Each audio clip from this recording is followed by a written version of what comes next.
In this presentation, I'm going to be talking about maglev trains and the physics behind them. Throughout history, the concept of transportation has been rapidly evolving to provide faster, more efficient, and safer traveling. In 1804, Richard Trevithick, a British engineer born in Cornwall, engineered the first ever train in the United Kingdom. This was the start of an evolution of transport. By the late 19th century, electric trains were invented, which use overhead cables or special rails to power the train. As well, diesel locomotives and steam trains evolutionized transport even further. However, despite these remarkable inventions, one key factor still took action which slowed the trains, that is, friction. Thus, the invention of maglev trains, or magnetic levitation trains, were invented. Conceptualized in the late 1900s by Robert Goddard and Emily Bachelet, these trains are faster, more efficient, and safer by using magnets to reach distances of 30.5 kilometers in 8 minutes. I'm going to discuss how these remarkable trains operate using the physics topic of magnetism. However, first we must understand the basics of magnets and how they actually work. First, let's discuss basic magnet properties. Let's look at a basic magnet. Every magnet has two ends, called poles, a north and a south pole. The north pole attracts the south pole and repels other north poles. It's like the common day saying of opposites attract between two lovers. These attraction and repulsions in turn create what we call a magnetic field. The magnetic field runs off a basic principle of field lines running away from the north end and towards the south end. Keep in mind that these field lines cannot cross.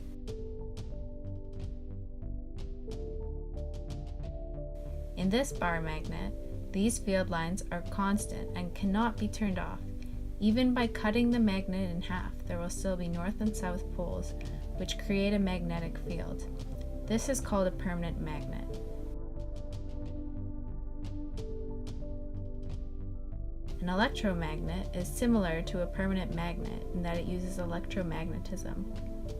However, in an electromagnet, the field lines can be switched on and off.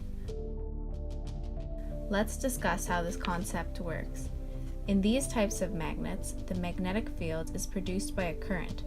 The structure of an electromagnet consists of a conductive wire, usually copper, wrapped around a piece of metal called a solenoid. When a current is induced by a battery, the current runs through the conductive wire. This current produces a magnetic field that circles around the current in the wire. Thus, by strengthening or weakening the electric current, you can as well strengthen or weaken the magnetic field. Electromagnets are the key idea behind maglev trains. Let's take a look at these magnets in action to see how they work in the train mechanics. Maglev trains can be divided into two main types: electromagnetic suspension, or EMS, and electrodynamic suspension, or EDS. Both systems operate off the same principle, but in slightly different ways. First, let's talk about EMS trains. EMS uses the attractive force between magnets on the train's side and underside and on the guideway to levitate the train. I'm going to draw out the structure of these trains to clarify exactly how they work.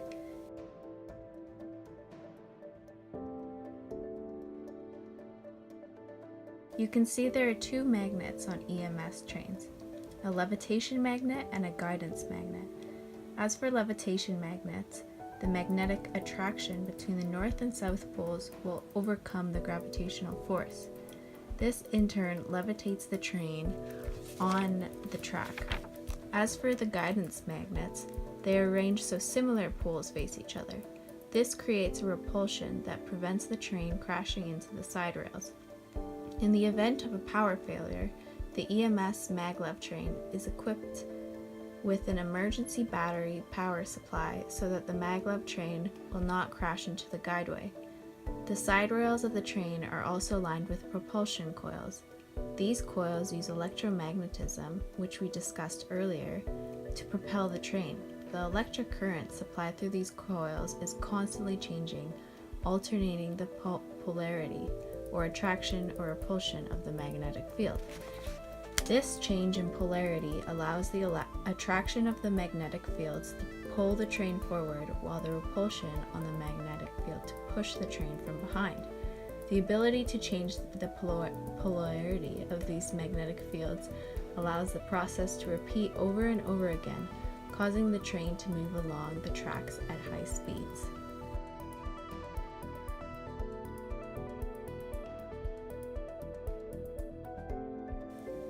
EDS trains are similar to EMS trains in that they use this principle of reversing polarity of magnetic fields to propel the train along the tracks.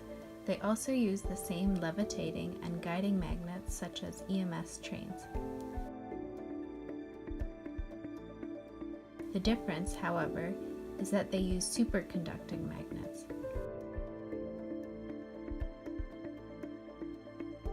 First of all, what are superconducting magnets? These are special magnets that when they are cooled to less than 450 degrees Fahrenheit below zero, they can generate magnetic fields up to 10 times stronger than ordinary electromagnets.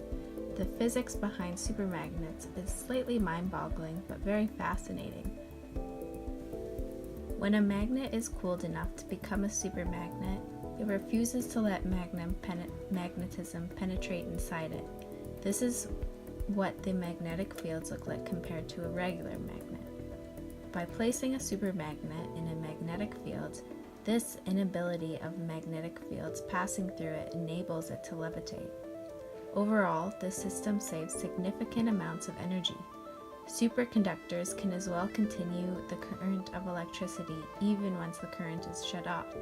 This is an advantage over the EMS trains in case of a power outage.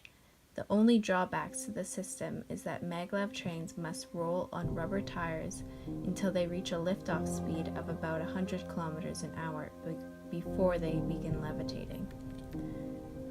As well, the superconducting magnets must be cooled by liquid nitrogen to negative 166 degrees Celsius, which is a very expensive process. Now that we have discussed the physics behind the maglev trains, it is safe to say this magnetic transport system is truly magnificent. Get it? Currently, there are only publicly accessible maglev trains in China, Japan, and South Korea, but testing tracks can be found in Germany and the United States. Likely, the development and production of this transport system will continue to be built in many more countries. Could this be the solution to safer, faster, cleaner, and more efficient ways of transport for the future? My thoughts are absolutely.